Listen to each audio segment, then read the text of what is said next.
Isang mapagpalang araw pong muli sa inyo pong lahat. Welcome po sa Salita ng Buhay.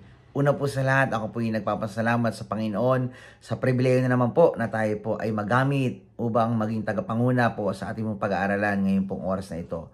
Tanging habag at biyaya lang po ng Diyos kung bakit po tayo nagagamit.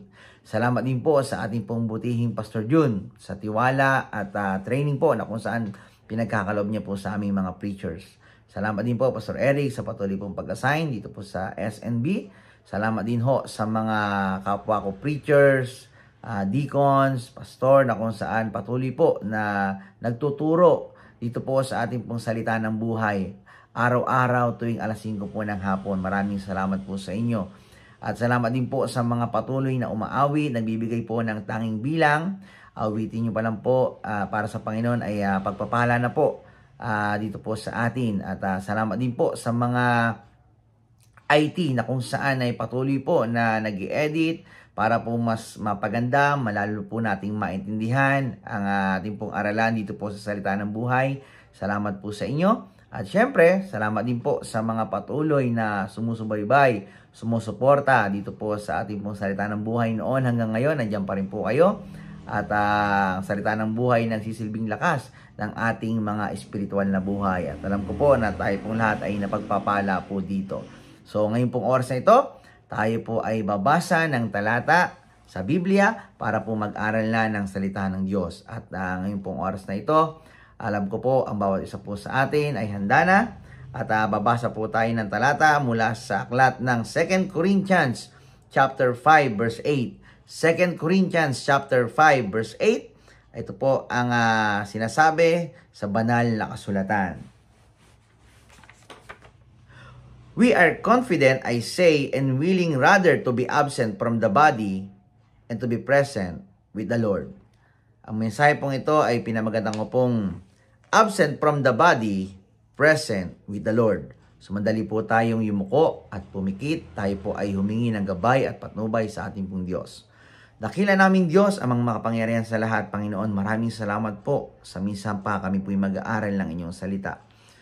Patawad po sa aming pagkakasala, pagkukulang, Panginoon. Linisin niyo po ang aming puso at kalooban upang inyong salita ay mangusap po sa amin. Maaralan po kami, Panginoon.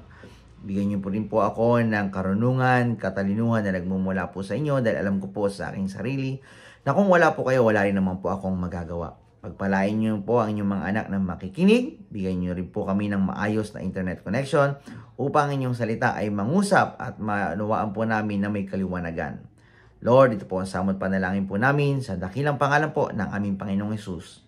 Amen at amen. So, sa ating po binasa, sa aklat po ng 2 Corinthians chapter 5 verse 8, ang tao pong ginamit ng Panginoon po dito ay walang iba kundi si Apostol Pablo, na kung saan, kung bakit niya po ito naisulat, ay nagsilbing paalala sa mga taga-Korinto na any moment, anytime na kung saaling bawian siya ng buhay, alam niya kung saan tutungo ang kanyang kaluluwa.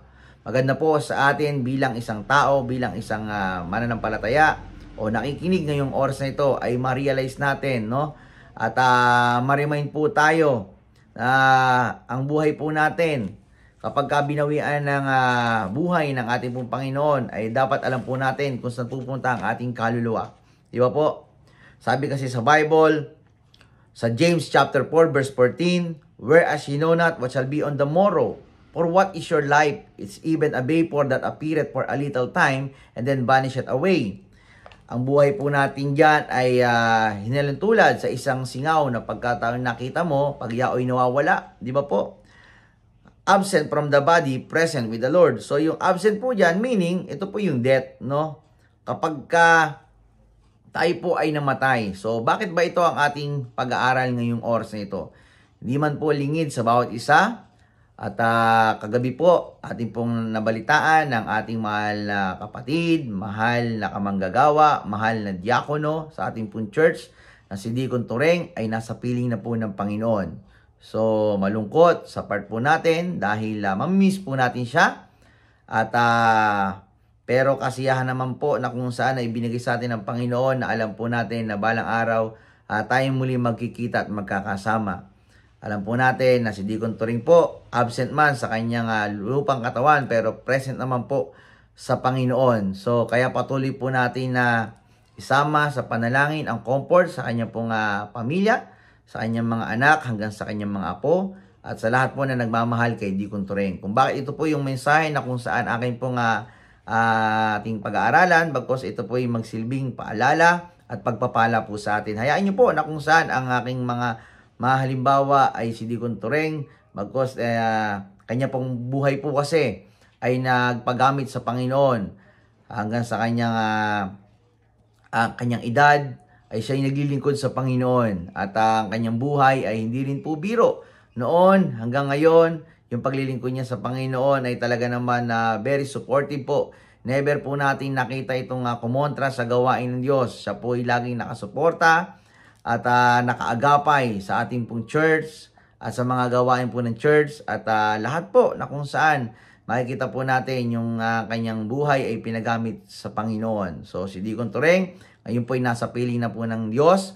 Wala na po siyang nararamdamang sakit. Bagkos siya po ay ngayon, alam po natin na kung saan walang ibang pinakamasarap na piling kundi kasama mo na ang Panginoon. So ayun po. Kaya ngayon po ating pong pag-aralan dito po sa ating pong teksto sa aklat po ng 2 Corinthians chapter 5 verse 8 na pinakita po sa atin dito na death is sure. Talaga naman, tiyak ang kamatayan. Sabi nga, life is short, death is sure. Ang kamatayan ay tiyak. Di ba po?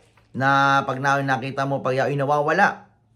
And then, sinabi rin po yan, death is sudden. Na yung mga kamatayan, salamat po sa buhay ni Deacon Turing dahil alam ko po ay nasa 70 plus na rin po siya at papuntang 80 na po at hindi na po nalalayo. So, alam ko po, nandun na po yan. So,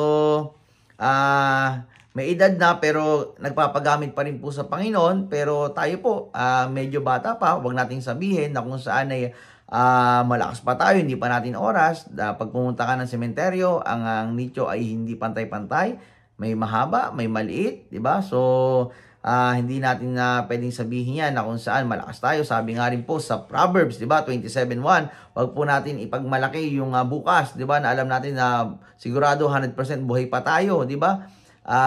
Ang Diyos lang ang may hawak po ng bukas at ang Diyos lang ang may hawak ng buhay. Kaya habang may buhay po tayo ay maglingkod, magpagamit po tayo sa Panginoon. At kaya po si Deacon Turing, sa kanyang pong buhay, ay pinagamit niya ito sa Panginoon. Death is sure, death is sudden, and then death is separation. May paghihiwalay po, di ba? Kaya nga po sabi ng mga nakakatanda kapag may namatay, ay yumao na si ganyan, ay yumao na si ganito. Di ba po? Kaya nga absent from the body, present with the Lord. So, absent po sa lupang katawan si Deacon Turing, pero present na po siya doon sa Panginoon. Kaya, yung death po, ito po yung, is not the end. Ito po yung daan din papunta sa eternal eh. Kaya, tayo po bilang isang mga Kristiyano at mananampalataya, pag pinag-usapan ang death, iba po sa atin ay medyo syempre nag-aalala, natatakot. Syempre nga naman gusto pa natin mabuhay, pero darating din sa ating time na kung saan may oras din po tayo. Sabi nga, ang buhay ay weather lang. Ang buhay ay oras lang. So, ayan po. Pero ang kagandahan, bago tayo bawian ng buhay, ay makakilala muna po tayo sa Panginoon at magkaroon ng buhay na walang hanggan. So, ayun po yun. Yung maliwanag po sa atin dahil sa Bible, maliwanag din po ang sinabi sa Hebrews chapter 9 verse 27, and as it is appointed unto man once to die, but after this, the judgment, di ba? Kaya pagkatapos, ang buhay daw po natin, pagka tayo po ay tinakda na yung kamatayan sa atin, ay ang paghuhukom. Kapag tayo po ay hindi tumanggap sa Panginoon bilang sariling tagapagligtas, tayo po ay hindi kumilala. Sabi po dyan, ay may kapahamakan, may judgment. Kaya nga po kasi meron po tayong tinatawag na physical death and spiritual death. Di ba? Meron din tayong spiritual birthday, meron tayong physical birthday. So sa Romans 6:23, sabi po dyan, for the wages of sin is death, but the gift of God is eternal life through Jesus Christ our Lord. Kaya kung tayo po ay kikilala, tatanggapin ang regalo na pinagkaloob po sa atin, ibinigay sa atin ng ating pong Diyos, ay bibigyan tayong ng buhay na walang hanggan. Sabi po sa John 3:16, "For God so loved the world that He gave His only begotten Son, that whosoever believeth in Him should not perish, but have everlasting life." So, yun po yun, yung spiritual, Bert, na kung saan kapag tayo po ay nakakilala sa Panginoon, ay ang ating pong kaluluwa, 100% sa langit na po yan. No? Kapag tayo ay hindi kumilala, pag tayo ay tinanggihan natin yung kaligtasan na bigay sa atin ng Diyos, ang sabi po diyan, for the wages of sin is death, di ba? Saan po yun? Yung sa dagat-dagatang apoy. Kaya nga po, ang kalooban sa atin ng Panginoon, siya ay nagkatawang tao na bayubay sa krus ng Kalbaryo, upang sino man sa kanya sumampalataya ay magkaroon at di mapahamak, pagkus magkaroon ng buhay na walang hanggan. At lahat ng sa kanya tatanggap, ay bibigyan niya ang karapatang maging anak ng Diyos. Sabi sa John 1:12, "But as many as receive Him, to them gave He power to become the sons of God, even to them that believe on His name." Bibigyan tayo ng karapatang maging anak ng Diyos. Kasi ang anak lang ng Diyos, si Jesus Christ. Pero salamat sa habag, biyaya at pagmamahal ng Panginoon, tayo kanyang aampunin. Ang niyan, Ama namin na nasa langit. So, bibigyan tayo ng karapatang maging anak na ng Diyos. Tayo kanyang aampunin. So, yung tayo kanyang i-adapt na kung saan tayo ay magiging anak na ng Diyos doon po sa langit. Once na tayo tumanggap sa Kanya at pagka tayo binawian ng buhay, sabi po ng Bible, ay ang ating kaluluwa ay sa langit po ito mapupunta. Kapag tinanggihan natin, sabi po diyan, ay doon tayo sa kapamakan, sa dagat-dagatang apoy. Pero ang kalooban sa atin ng Diyos, tayo magkaroon ng buhay na walang hanggan. Kaya kung tayo po, ngayong oras na ito, sa mga bago lang po na nakikinig at kung ito'y napapakinggan mo, kami po'y nandito, hindi po para mag-invite ng panibagong religion, nandito po kami para po mag-aral, mag-introduce po sa inyo ng tamang relasyon para po sa Panginoon, na tayo po balang araw ay mamamatay, balang araw po tayo babawian ng buhay. Ang mahalaga po, tayo po yung makakilala sa Panginoon at siya'y tanggapin bilang Panginoon at sariling tagapagligtas ng ating buhay. Meron lang po tayong tatlong gagawin sa panalangin. Una po, aminin natin na tayo nagkasala dahil hindi tayo lahat nakaabot sa kaluwalhatian ng Panginoon. Sabi sa Romans 3:23, "For all have sinned and come short of the glory of God."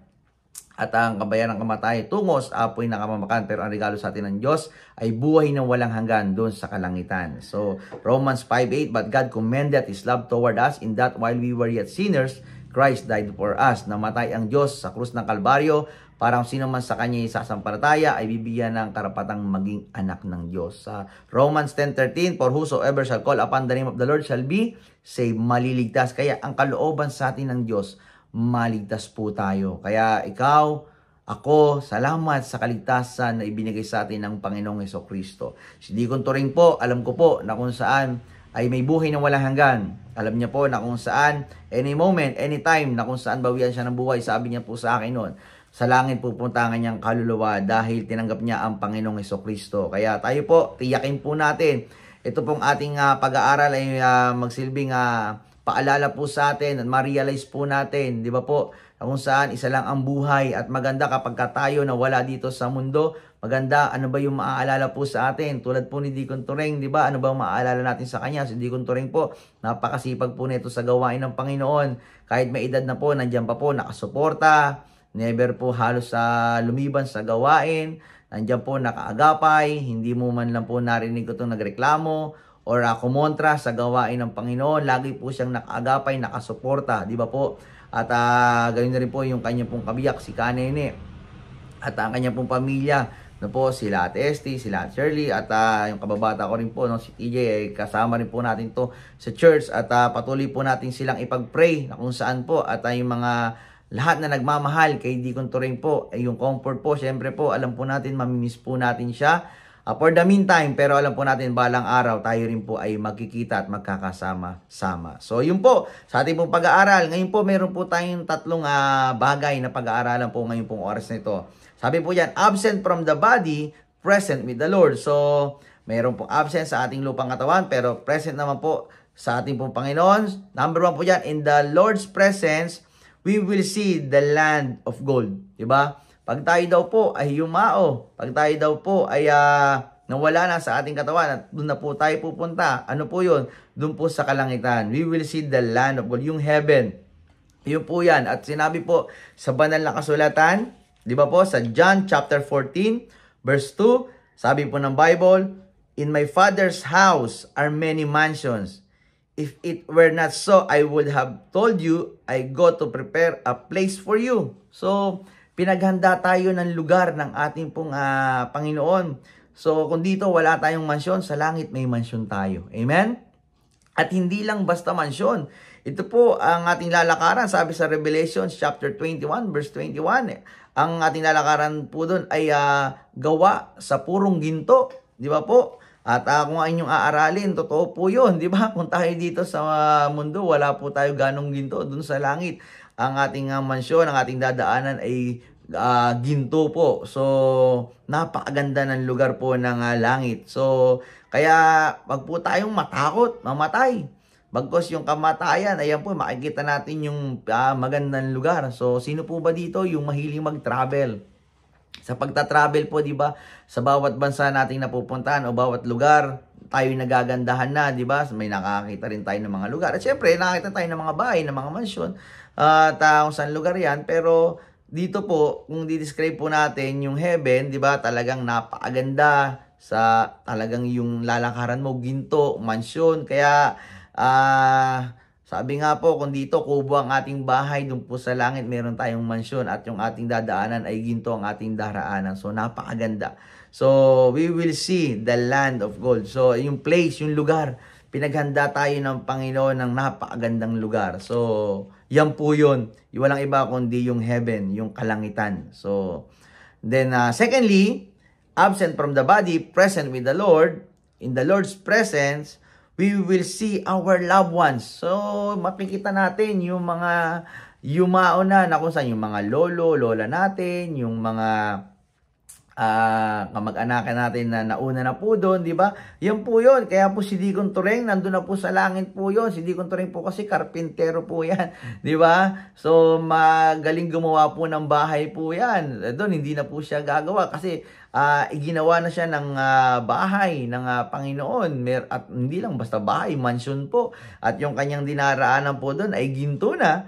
At ngayon po, sabi rin po dyan, we will see our loved ones. At alam naman po natin, yung kanyang kabiyak ay si Kanene, ay magkasama na po sila doon. Bagamat hindi sila na mag-asawa, pero sila ay magkapatid sa Panginoon. Pero masaya pa rin po kasi nagkita po sila, di ba po? At yung mga kanyang kaibigan din po doon na diakono, sila Deacon Fredo, sila Deacon Tong, at kasama niya rin po sila Pastor George Claridades, at yung mga ilang kapatiran po natin na nakasabayan po ni Deacon Tureng, kung saan ay kasama niya po doon sa kalangitan, ang kanyang mga mahal sa buhay na nandun na po. So, sinabi po, may talata ka ba, preacher? Meron. At balang araw magkikita-kita rin po tayo. So, sabi po sa 1 Thessalonians chapter 4, verse 16 tsaka 17, ayan po yung teksto na yan. Ayan po yung kung sila po'y nauna doon, nagkikita na po sila sa langit. Ay kung tayo man po'y nandito pa sa lupa, at balang araw, sabi po dyan, ito po, so sa verse 17, "Then we which are alive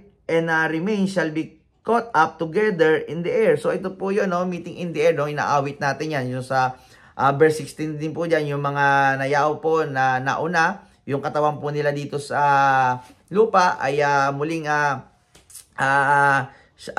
rise first po yan. Kumbaga, bubuhayin po muli yan. So, magiging magkakasama po tayong muli. So, great reunion po yan. So, kaya atin po tayo ng Sunday School, no? Sikapin po natin makaatin ng Sunday School kapag ka Sunday. Kasi ito po yan yung mga aralan po yan, mga doctrinal po yan na para mas lalo po nating maintindihan, maunawaan po. So, kaya hindi po tayo iniwanang walang pag-asa ng Panginoon eh. Meron pong salita ng Diyos na naggagabay po sa atin. Meron pong salita ng Diyos na nag-aaliw po sa atin na yes, malungkot.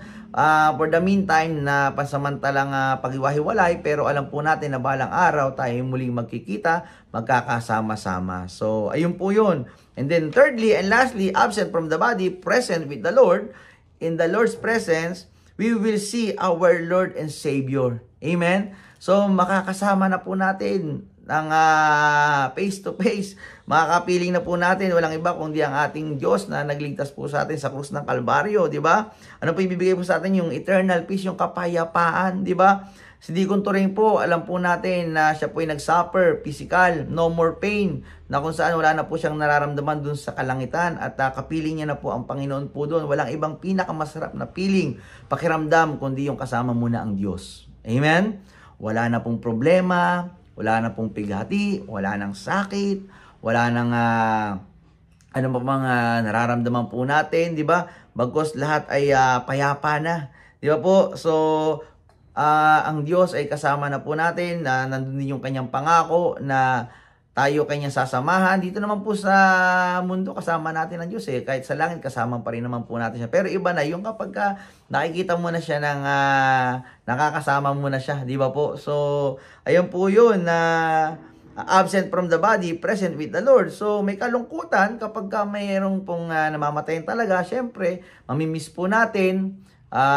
Hindi po natin sila muna makaka-fellowship, pero balang araw po, sabi po ng Bible, ay makaka-fellowship, makakasama po natin yan. So, yun po. Sa third point po, nakita natin, we will see our Lord and Savior. At makikita po natin sa talata sa Philippians chapter 3, verse 20 to 21, ang sabi po ng banal na kasulatan, for our conversation is in heaven, di ba? From whence also we look for the Savior, di ba? The Lord Jesus Christ. So, sino ba yon? Si Jesus Christ po ang ating tagapagligtas. Siya po yung anak ng Diyos na nabayubay po sa krus ng Kalbaryo 2,000 taon nang nakakalipas. So, yung kung aaralin po natin po yan, yung text po yan, citizenship na po yan in heaven, di ba? Once na tayo po'y tumanggap na sa Panginoon ng bilang tagapagligtas po siya, tayo po ibibigyan karapatang ng maging anak ng Diyos. So, kumbaga, yan na po yung parang passport po natin sa langit, di ba? Yung visa po natin. At tayo po ay citizenship na po sa heaven, di ba? Dahil ang kalooban po sa atin ng Diyos ay wag po tayong mapahamak, bagkus magkaroon ng buhay na walang hanggan dun sa kalangitan. Kaya ngayon pong oras nito, alam ko po na bawat isa po sa atin ay malungkot, may kalungkutan po, at mamimiss po natin si Deacon Turing, pero salamat po sa salita ng Diyos na hindi po tayo iniwang walang pag-asa eh.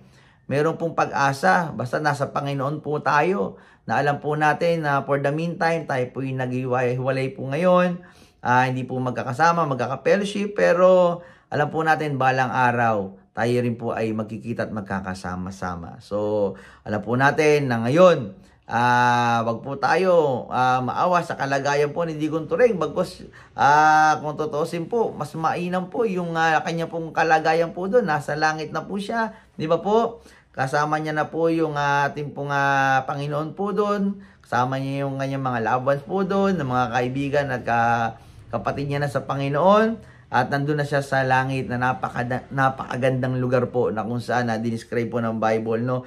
Kung hindi ko pa po basahin niyo po ang Biblia, kung ano po yung talagang madidescribe po ngayon, napakaganda, di ba po? May mansyon at yung ating daraanan ay ginto at payapa doon po sa lugar pong iyon. At wala nang ibang gagandang lugar sa lugar po ng kalangitan kasi nandun po ang Panginoon. So, absent from the body, present with the Lord. In the Lord's presence, we will see the land of gold. We will see our loved ones na mga nauna na po doon.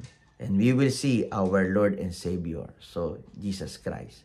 So, I hope and I pray na ngayon pong oras na ito ay nagsilbing paalala, pagpapala po ang ating pong aralin ngayon pong oras na ito. Muli po, Preacher Cyron, ang inyong lingkod. Maraming salamat po. Patuloy po nating damayan, agapayanan, ipanalangin ang Daes Family. Dahil siyempre po, malungkot, mamimiss po natin si Deacon Turing, pero si Deacon Turing po, yung kanyang buhay ay ipinagamit sa Panginoon. At ang kanyang buhay ay magsilbing ano po sa atin, inspirasyon.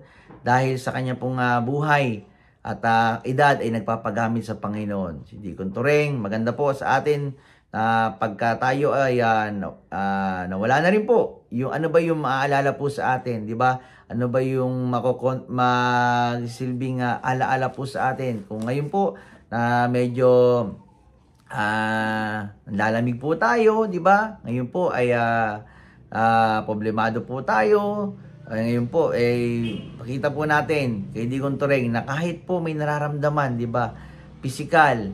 So, patuloy pong umaatin sa gawain po ng Panginoon hanggat kaya. Ito na lang po talaga siya nung hindi na po nakakatayo. Pero po nung kinakaya niya pa rin po yun, no, na makadalo sa gawain ng Panginoon. So, ang buhay ni Deacon Toreng ay ating blessing po sa atin at mamimiss po natin si Deacon Toreng. Pero alam po natin, balang araw, magkikita rin po tayong muli. So, ngayon pong oras na ito, I hope and I pray na kung saan tayo po'y naaralan, natuto po sa kung saan sa ating pinag-aralan. Na alam po natin na sa ngayon, may kalungkutan po talaga.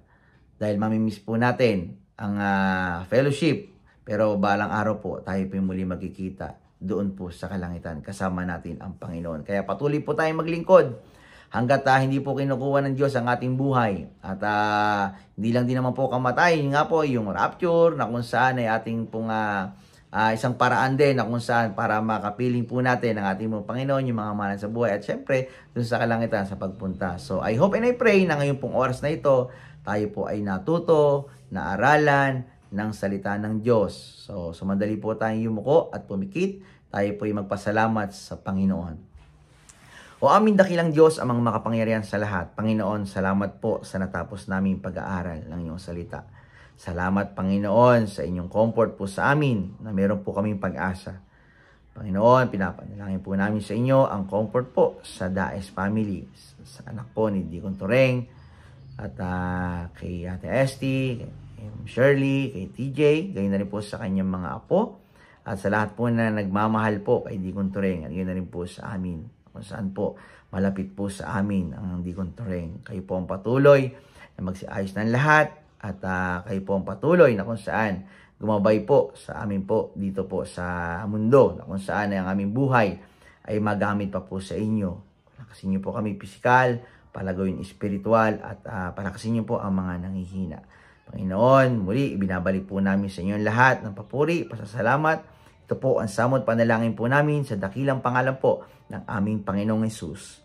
Amen at amen. So maraming salamat po. Araw-araw po tayong manood, makinig ng salita ng buhay dahil ang salita ng buhay nagsisilbing lakas ng ating buhay. Preacher Siron po, ang inyong pong lingkod. Pagpalain po tayo ng Panginoon.